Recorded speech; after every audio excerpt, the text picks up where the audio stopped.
Yang ingin saya sampaikan di dalam forum ini,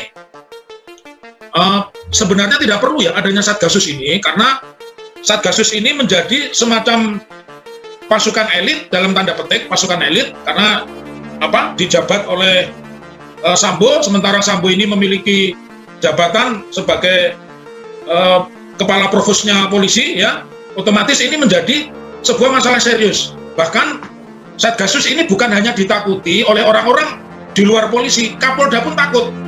Kenapa? Karena ini perintah langsung, kan tadi PRIN ya, jadi kalau kita pelajari anatominya, ini perintah langsung dari Pak Sigit. Jadi kalau kita melihat sejarah ini, maka betapa dekatnya Pak Sigit itu memiliki hubungan dengan Ferdi Sambo. Jadi ketika kita memahami kenapa Pak Sigit begitu lama mengambil putusan hingga lebih dari 1 bulan, ya, dari peristiwanya 8 Juli dan seterusnya, ya karena persoalannya memang tidak mudah untuk menetapkan Sambo ini menjadi sebuah tersangka, ya. Jadi ini sebuah jabatan non struktural di dalam Kobayangkara, ya, yang khusus untuk Satgasus Merah Putih ini pertama kali dibentuk tahun 2019, tadi sudah disebut oleh Kapolri Jenderal Polisi Tito Karnavian, ya. Dalam surat perintahnya tersebut, satuan ini memiliki beberapa fungsi. Salah satu fungsi diantaranya adalah melakukan penyelidikan dan penyidikan tindak pidana yang menjadi atensi pimpinan wilayah Indonesia dan luar negeri. Ini kan menjadi kacau. Jadi Tito ini sejatinya yang merusak, ya, merusak struktur Polri, merusak mentalnya polisi. Dari tadinya dia sebagai reserse atau reserse kriminal yang profesional, dia bekerja menjadi mata-mata untuk kepentingan politik. Jadi ini jelas institusi atau lembaga yang saya sebut embrio dari polisi di dalam polisi, karena dia bisa menyelidiki perilaku polisi. Padahal sementara mereka punya punya institusi sendiri yang khusus memang dipakai untuk bagaimana memeriksa polisi yang bermasalah, tetapi nampaknya ini sengaja dibuat seperti itu. Selain itu, Satgasus ini juga berusaha menangani perkara psikotropika, narkotika, tindak pidana korupsi, dan pencucian uang serta IT. Jadi kalau kita lihat, ini bahasanya orang Solo, bahasanya Didi Kempot, ini sudah ambiar.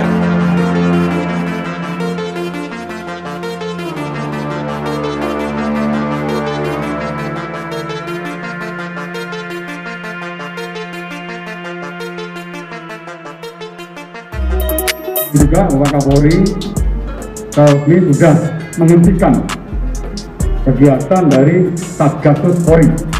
Artinya sudah tidak ada lagi Satgasus Polri. Ya, ini untuk menjawab berbagai macam pertanyaan rekan-rekan media. Yang itu terakhir untuk Satgasus Polri.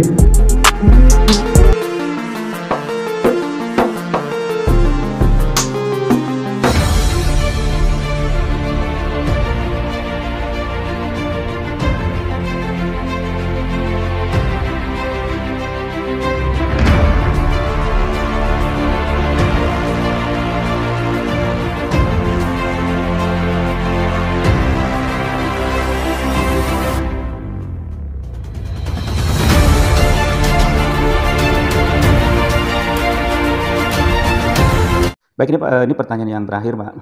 Tadi Bapak menyinggung-nyinggung masalah personal ya, Pak ya, bahwa Satgasus dibentuk oleh Tito Karnavian, termasuk juga di sini dalam yang beredar itu sebenarnya Ferdi Sambo itu bukan yang utama, karena ada yang disebut yang lebih berkuasa kakak asuh.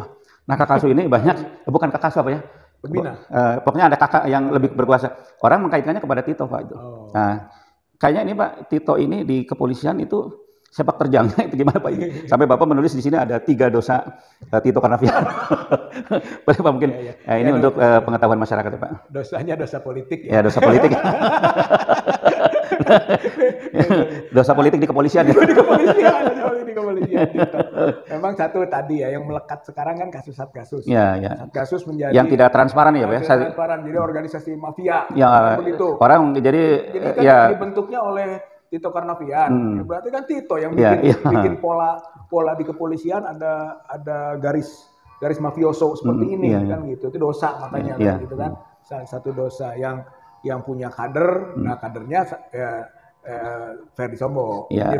Jadi baru diungkap sebagiannya itu ternyata udah luar biasa gitu ya. Kejahatannya udah luar biasa.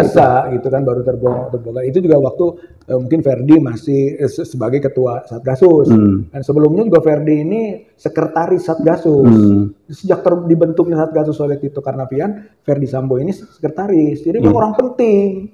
Sekretaris kan pemegang sekret rahasia, gitu ya. Memang dia yang memobilisasi Satgasus dan sekarang jadi ketuanya malah, gitu ya, kepalanya atau ketuanya, gitu kan. Jadi, itu dosa pertama ya Pak? Dosa pertama. Dosa politik. Bisi dosa. Ya, mungkin tanda kutip di sini ya. Nggak bisa kita baca dosa intinya. Yang kedua adalah democratic policing. Itu konsep yang dibuat oleh Tito. Mungkin maksudnya itu. Maksudnya begini, democratic policing itu polisi itu kan tadinya berkiprah besar gitu kan di kehidupan demokrasi. Gitu ya, democratic policing. Jadi mempolisikan demokrasi lah. Pengertiannya polisi berkiprah di proses demokrasi. Tapi prakteknya itu democratic policing ini menyebabkan polisi merambah kemana-mana gitu dalam urusan demokrasi gitu. Bahkan akhirnya juga mencederai demokrasi. Yang penting polisinya ada di mana-mana gitu. Jadi akhirnya bukan berkiprah melakukan demokratisasi, tapi justru berkiprah gitu kan, bisa katakan menunggangi gitu ya proses demokrasi dengan cara menempatkan orang di mana-mana gitu kan di berbagai elemen demokrasi itu. Nah, akibatnya itu tadi polisi menjadi punya berkuasa segala gitu. Akhirnya itu jadi mundur, jadi negara polisi itu. Negara polisi, police state. Gitu. Jadinya negara polisi ini sebenarnya dalam proses bernegara, dalam hukum tata negara itu adalah paham kuno. Gitu. Itu negara polisi itu negara kuno dulu. Negara bisa melakukan apa-apa dengan kekuatan alat, itu aparat. Gitu. Di negara penentu itu autokrasi, itu otoriter. Gitu. Jadi akhirnya menggesernya ke sana gitu dari democratic policing menjadi polisi yang menjadi penentu dalam kehidupan demokrasi. Kan salah itu, bukan itu sebenarnya. Itu kesalahan itu diawali dengan konsep Tito Karnavian soal democratic policing. Itu dosa kedua. Itu. Jadi menurut saya atau kita bahwa polisi yang merambah kemana-mana ini gara-gara konsepsi itu. Yang kedua. Yang ketiga itu soal pelanggaran HAM. Jadi Tito Karnavian itu ketika jadi Kapolri banyak terjadi pelanggaran HAM gitu. Contohnya waktu kasus pemilu 2019 kan banyak petugas pemilu yang gugur, tewas. Bapak sampai menyebut apa? 894 itu yang tewas itu. Sudah hampir 900, bayangkan 900 orang tewas tanpa ada penyelidikan. Gitu. Kenapa bisa begitu? Hanya cukup orang dan rakyat diberi alasan ini karena kelelahan. Gitu. Atau yang butuh takdir. Takdir. Takdir. Jadi lebih jauh lagi dari kelelahan ke takdir. Harusnya sebagai polisi gitu kan dia teliti gitu kan. Tugas polisi ada tugas polisi itu. Dan polisinya Kapolrinya Tito. Tuh gitu kan itu.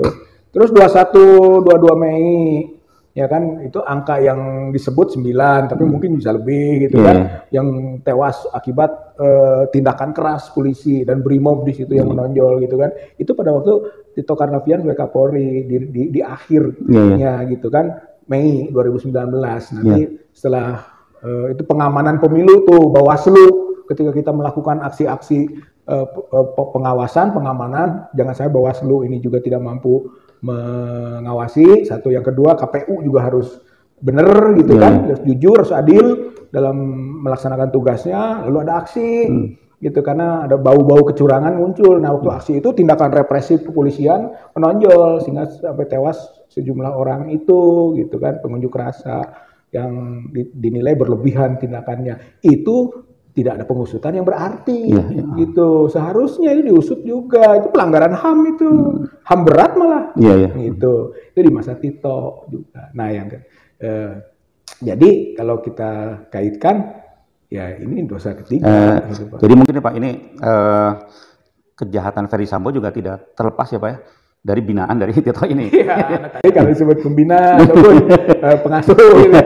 Ya karena sejak awal dibentuk gitu kan sekretaris Satgasusnya Sambo, jadi Kapolri. Gitu. Boleh katakan Tito itu inisiator itu ya, inisiator untuk Satgasus. Oh motor malah ya? Motor, dia motor penentu, walaupun bagaimana mungkin biasanya kan kalau kepala atau ketua bisa lebih formal, tapi kan yang menggerakkan itu sekretaris. Nah, kemudian si sekretaris jadi ketua, jadi kepala, gitu kan. Nah, lebih dominan lagi gitu. Dia sudah mengetahui administrasi dalam, dia juga sekarang sebagai komando. Gitu. Sebenarnya Pak, kalau melihat pernyataan Pak Kapolri itu, kalau yang busuk kepalanya itu harus dipotong juga. Harusnya begitu, betul kan gitu. Jadi ikan itu ya, ikan busuk dari kepala. Kepalanya, maka potong kepalanya. Nah, masalah di sini Kapolrinya berani tidak. Tapi kan kepalanya Kapolri kan. Nah ini sekarang banyak orang yang ngait-ngaitin ke sana juga. Ngait Kapolri naik ke atas, kepalanya presiden lagi. Gimana? Ini siapa ini? Siapa lagi? Aduh, repot ya. Repot lagi. Ya Pak, ini satu lagi Pak, tentang tulisan Bapak yang hubungannya dengan Fadil Imron Pak. Kira-kira dalam tanda kutip dosa apa? Dosa pertama teletabi. Ya, itu tidak mungkin tidak sengaja gitu ya? Tidak sengaja, itu menggambarkan hubungan emosional. Iya. Tapi ternyata ada hubungan fungsional juga gitu ya, kalau kita lihat dari sekarang kan beredar tuh skema Kaisar Sambo dan konsorsium 303 kan, gitu. Fadil Imran kan ada di situ, gitu. Malah kalau nggak salah di keduanya gitu dari potretnya Fadil Sambo. Jadi ada fungsional, hubungan fungsional dalam konteks 303. Kalau 303 perjudian, gitu. Urusan perjudian, gitu. Jadi situ. Terus juga Fadil Imran ini bawahannya terlibat dalam kasus Sambo. Ada 4 AKBP, gitu kan.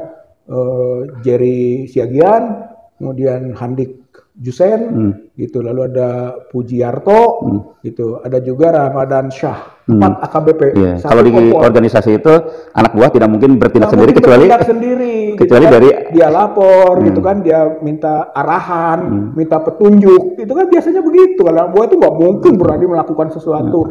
Nah, di situ sambungannya dan itu dosanya. Makanya kalau Ferdi Sambo dipecat, ditahan, Fadil Imran juga harusnya dicopot gitu kan, dan diproses juga. Belum nanti naik ke kasus kilometer 50. Nah, ini yang justru Pak, yang nampaknya begitu terang Pak ya, bahwa Fadil Imran itu terkait dengan kasus kilometer 50 Pak. Iya, sambungannya bisa kita lihat ketika kasus kilometer 50 tanggal 7 Desember itu kan dini hari, itu pagi harinya dia kan yang konferensi pers, gitu kan, bersama dengan sambil memperlihatkan pistol-pistolan, gitu ya, mungkin samuraian, gitu ya, atau celurit-celuritan, nggak tahu lah, walau alam. Katanya orang mengkritisi alat bukti itu bener nggak, gitu kan, seperti itu. Itu bersama dengan Pangdam ya Metro Jaya kan, Pak Dudung, gitu, Abdurrahman. Bersama juga itu ada anak buah dekatnya Sambo,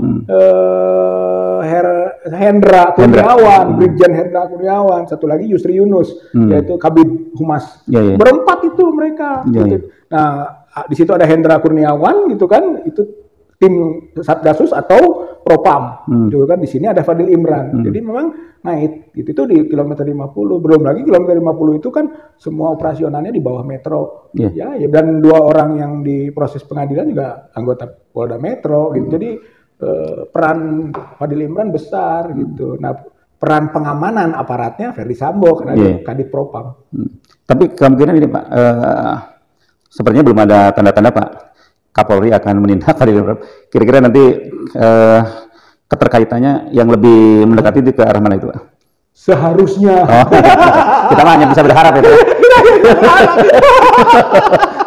Kita tidak punya seharusnya Kapolri segera mencopot Fadil Imran. Nah itu bukan dari Bapak saja Pak, dari masyarakat Pak juga Pak. Dari masyarakat. Saya malah terpengaruh Pak Soli. Jadi masyarakat di sini sudah menginginkan Fadil Imran itu dicopot. Copot. Ini kalau tidak dicopot-copot ini ada tanda tanya kenapa ini? Iya. Memang ini Pak, ini kadang-kadang yang orang tanda tanya itu ada yang kait-kaitkan dengan Kapolri juga Pak. Padahal sekarang kan yang diharapkan ini Pak ya, di satu sisi itu ada Ferdi Sambo dan kawan-kawan ya Pak ya, anggap aja mereka polisi jahat lah. Nah kita kan berharap ini ada polisi baik, good cops. Good. Kita berharap ini tim khusus Pak. Sampai kemarin kan diceritakan Ferdi Sambo sebenarnya akan melakukan serangan balik, tapi langsung dipatahkan oleh tim khusus. Nah kita berharap Pak, tim khusus ini mudah-mudahan ini bisa mengatasi permasalahan ini Pak. Kalau Bapak tim khusus ini bisa punya gigi nggak itu? Seharusnya. itu juga sebetulnya tergantung presiden. Seharusnya presiden itu komando loh gitu. Dia yang harus mengawal sehingga nggak berani ya. Tapi itu akan terjadi proses alamiah. Sunatullah ya Pak. Sunatullah lagi kalau orang sudah tingkat memuncak keburukannya itu kan akan ada upaya mengubahnya. Gitu. Nah di Kapolri juga kalau saja gitu kan dia melihat ini sudah puncak dari keburukan yang ditampilkan ya harus ada perubahan gitu dan perubahannya lebih baik. Baik, terima kasih sahabat sekalian. Kita berharap besar, masyarakat berharap besar bahwa di sini pimpinan ya di sini mungkin Presiden dan Kapolri itu betul-betul bertindak secara tegas. Bukan saja Ferry Sambo dan juga beberapa orang, tapi juga termasuk nama-nama besar seperti Tito Karnavian, Fadil Imron juga harus berani juga apabila melakukan kesalahan maka harus tindak, dicopot ya Pak ya. Copot. Terima kasih sekali saja, kita sampai bertemu di kesempatan lain. Mudah-mudahan kita tetap diberikan kesehatan oleh Allah. Terima kasih. Assalamualaikum warahmatullahi wabarakatuh. Waalaikumsalam warahmatullahi wabarakatuh.